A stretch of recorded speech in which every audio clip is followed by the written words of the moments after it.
Hello viewers, দেখুন কিছু পেঁয়াজ কুচি কুচি করে কেটে আর মরিচ দিয়ে এভাবে হালকা লবণ দিয়ে চটকে নিলাম। একটা শুকনো মরিচও আমি দিয়ে দিয়েছি।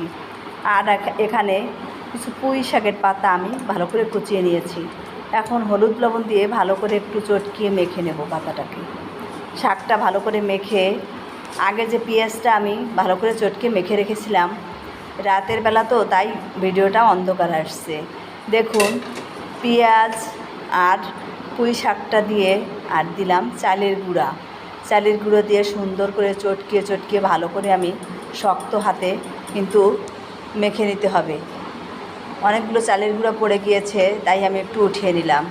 দেখুন এখন চালের গুঁড়া দিয়ে ভালো করে এভাবে মেখে নিয়েছি। এখন দিয়ে দেবো আমি দুটো ডিম দিলে আরও টেস্টি হবে বড়াটা। দেখুন আমি এখানে দুটো ডিম দিয়ে দিয়েছি। ডিম দিয়ে আবার একটু চটকে নেব। ডিম দিয়ে আবার একটু মেখে এখন কড়াইতে তেল গরম করে ওই বড়ার শেপ করে, চপের শেপ করে আমি কড়াইতে দিয়ে দেব। এভাবে অনেকেই খান, কিন্তু ডিম দিয়ে খেলে আরও বেশি মজা হয়। বড়াটা যে এত মজার হবে ডিম দিয়ে খেলে, না খেলে বুঝতেই পারবেন না। দেখুন এখানে আমি বড়াগুলো এভাবে উল্টিয়ে দেব। কালারটাও কিন্তু ডিমের মতোই হয়েছে। দেখুন কালারটা অনেক সুন্দর হয়েছে, কিন্তু একটু কড়া করে ভাজতে গেলে কালারটা আর একটু কালো হয়ে যাবে। দেখুন বড়াগুলো সুন্দর করে মুচমুচে করে এখানে ভেজে নিয়েছি, অনেকটা মুচমুচে হয়ে গিয়েছে। আর এতটা টেস্ট হয়েছে ডিম দেওয়ার কারণে, না খেলে বুঝতেই পারবেন না। ভালো থাকবেন সকলে, ধন্যবাদ।